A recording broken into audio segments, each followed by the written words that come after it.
1970년대, 그러니까 지금으로부터 약 50년에서 60년 전 이야기입니다. 그 시절 동네 골목에는 오후 내내 아이들이 넘쳐났습니다. 부모님은 딱히 어디 있는지 확인하지 않았고 아이들도 굳이 알릴 생각을 하지 않았죠. 자전거 한 대, 친구 두세 명, 그리고 어두워지기 전에 들어와라는 말 한마디가 하루의 전부였습니다. 지금 기준으로 보면 방임처럼 들릴 수도 있습니다. 근데 그게 사실은 엄청난 걸 만들어내고 있었습니다. 아무도 정답을 알려주지 않으니까 스스로 찾아야 했고, 아무도 나서서 해결해주지 않으니까 직접 부딪히는 게 당연했습니다. 넘어지면 일어나고, 싸우면 풀고, 길을 잃으면 찾아오는 것.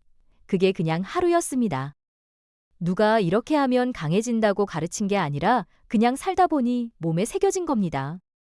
지금 세대 아이들이 갖기 어려운 게 바로 이겁니다.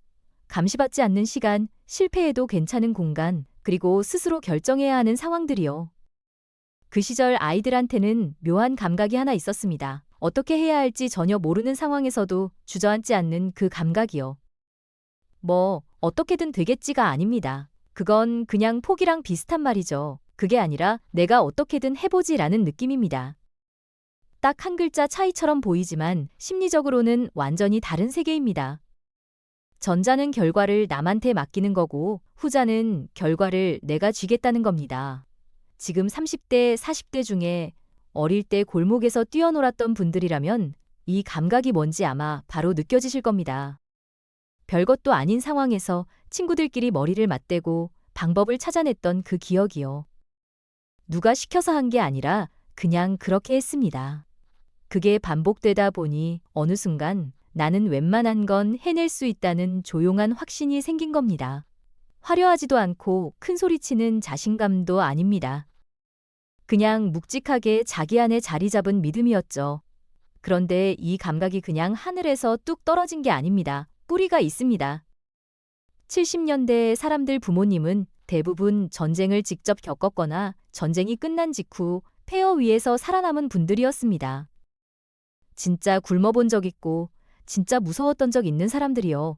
그 부모들은 특별히 자녀 교육에 공을 들이거나 감정을 세심하게 챙겨주는 스타일이 아니었습니다. 말이 많지 않았고 불평도 별로 없었으며 힘들어도 크게 내색하지 않았습니다. 그냥 살았습니다. 묵묵하게 매일 어린 시절 박씨 아저씨네 아버지를 생각해보세요. 새벽같이 나가서 밤늦게 들어오고 밥상 앞에서 말 한마디 없이 수저를 드시던 그 모습이요. 아이들은 그 등을 보면서 자랐습니다. 아무것도 설명해주지 않았지만 아이들은 다 알았습니다.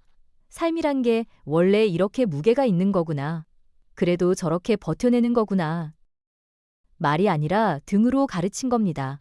그리고 그게 아이들 안에 그대로 새겨졌습니다. 그렇게 자란 아이들은 자연스럽게 일찍 철이 들었습니다. 요즘처럼 책임감을 길러줘야 한다는 육아 철학이 있었던 게 아닙니다.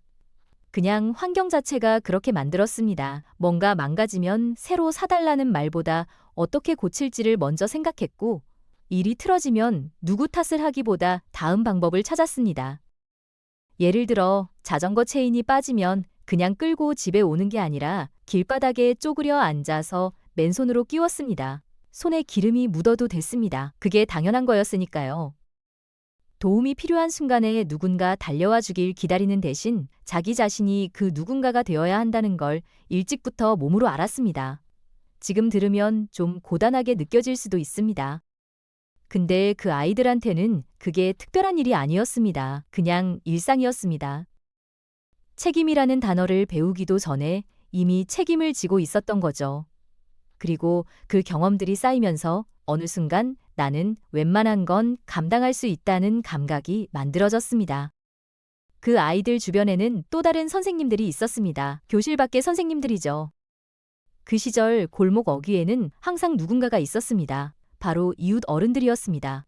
옆집 아주머니가 김치를 담그다 말고 넘어진 아이를 일으켜 세워줬고, 앞집 아저씨는 말 한마디 없이 무거운 짐을 들어줬습니다. 사진을 찍지 않았습니다. SNS에 올리지도 않았습니다. 그냥 했습니다. 당연한 일이었으니까요. 부모님도 마찬가지였습니다. 새벽에 나가서 밤늦게 들어오는 날이 허다했지만 나 힘들어 죽겠다는 말을 입 밖에 내는 일이 드물었습니다. 아이들은 그 모습을 보면서 인생이라는 게 원래 좀 무겁다는 걸 알았습니다. 동시에 그 무게를 감당하면서도 살아갈 수 있다는 것도 알았습니다. 말로 배운 게 아닙니다. 눈으로 봤습니다. 매일 아침 밥상을 차리고 매일 저녁 묵묵히 돌아오는 어른들의 모습이 그 자체로 교과서였습니다. 지금 세대 아이들이 유튜브 강의로 배우는 것들을 그 아이들은 그냥 일상에서 공기처럼 흡수했습니다. 그렇게 자란 사람들은 지금도 뭔가 다릅니다. 거창한 자리가 아니어도 느껴집니다. 그냥 밥 한 끼 같이 먹어봐도 알 수 있습니다. 어딘가 흔들리지 않는 무게중심이 있습니다. 대화를 나눠보면 자기 얘기를 굳이 크게 포장하지 않습니다. 잘 보이려고 애쓰는 느낌이 없고 누군가를 이기려는 조급함도 없습니다. 그렇다고 무기력하거나 무관심한 것도 아닙니다. 그냥 자기 자리에 단단히 서 있는 느낌이랄까요? 40대 중반의 최 팀장님을 생각해 보세요. 회사에서 갑자기 프로젝트가 엎어져도 당황하는 기색 없이 그래, 다시 짜면 되지라고 말하는 그 사람이요. 젊은 직원들은 그 모습을 보면서 저 사람은 왜 저렇게 흔들리지 않지? 라고 궁금해합니다. 특별한 비결이 있는 게 아닙니다. 어릴 때부터 일이 틀어지는 게 일상이었고 그때마다 직접 수습해온 사람이라 그냥 몸에 밴 겁니다.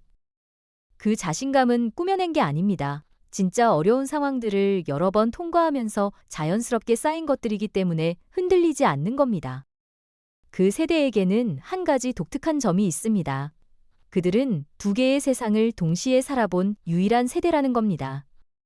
한 발은 느리고 거칠지만 분명히 살아있던 아날로그 세상에 다른 한 발은 빠르고 시끄럽고 모든 게 화면 안으로 들어간 디지털 세상에 걸쳐 있습니다.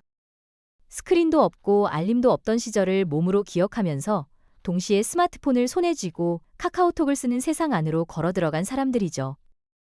어릴 때는 친구 집에 가려면 직접 걸어가서 대문을 두드렸고 약속 장소에 나갔다가 상대방이 안 오면 그냥 기다리는 수밖에 없었습니다. 연락할 방법이 없었으니까요. 근데 지금은 밥 먹으면서도 핸드폰을 내려놓지 못합니다. 그 두 세상을 모두 아는 사람들이기 때문에 디지털 세상이 편리하다는 것도 알지만 그 안에서 뭔가 중요한 게 빠져 있다는 것도 압니다. 다음 세대가 잃어버린 게 무엇인지를 가장 선명하게 볼 수 있는 위치에 있는 겁니다. 그래서 그들과 대화하면 묘하게 균형 잡힌 시각이 느껴지는 거죠. 그리고 그 반대편에는 완전히 다른 환경에서 자란 세대가 있습니다. 2000년대 이후에 태어난 아이들은 말을 배우기도 전에 스크린을 먼저 접했습니다. 유튜브 영상으로 달래지고 태블릿으로 놀았으며 알림 소리와 함께 뇌가 형성됐습니다. 이 세대가 하루 동안 받아들이는 정보의 양은 7, 80년대 사람들이 일주일 동안 보던 것보다 훨씬 많습니다. 뇌가 처음부터 과부하 상태에서 만들어진 겁니다. 그러니 쉽게 지치는 게 당연합니다. 집중력이 몇 초 만에 흩어지는 것도 의지의 문제가 아닙니다. 처음부터 그렇게 설계된 환경 속에서 자랐기 때문입니다. 지금 20대 초반 이 씨를 생각해 보세요. 공부를 하려고 앉았는데 10분도 안 돼서 손이 자동으로 핸드폰을 집어듭니다. 의지가 약한 게 아닙니다. 뇌가 짧은 자극에 반응하도록 훈련돼 있는 겁니다. 이 세대를 게으르다거나 나약하다고 말하는 건 틀렸습니다. 피곤한 게 이 세대의 잘못이 아닙니다. 태어나면서부터 가장 자극적인 환경 한가운데 던져진 것뿐입니다. 거기에 한 가지가 더 얹혔습니다. 소셜미디어입니다. 처음 등장했을 때는 연결의 도구라고 했습니다. 멀리 있는 친구와 가까워지고 혼자였던 사람이 같은 관심사를 가진 누군가를 만날 수 있다고 했죠. 맞는 말입니다. 근데 동시에 일어난 일이 있습니다. 끊임없는 비교가 시작된 겁니다. 누군가는 멋진 카페에서 브런치를 먹고 있고 누군가는 해외여행 사진을 올리고 누군가는 승진 소식을 공유합니다. 나는 오늘 그냥 집에서 라면을 먹었는데 피드를 내리다 보면 어느 순간 내가 뒤처진 것 같은 느낌이 듭니다. 잘하고 있는데도요. 이게 이 세대가 겪는 가장 교묘한 소모입니다. 실제로 뭔가를 잃은 게 아닌데 손해본 느낌이 드는 거죠. 게다가 쉬는 시간에 스크롤을 내리면서 쉬는 척하지만 뇌는 그 순간에도 계속 정보를 처리하고 있습니다. 진짜 휴식이 아닌 겁니다. 7, 80년대 아이들이 아무것도 없는 공원에서 멍하니 하늘을 보던 그 시간, 그게 사실은 내가 진짜로 쉬던 시간이었습니다. 지금 세대에게는 그 시간이 없습니다. 그렇다면 결국 뭐가 다른 걸까요?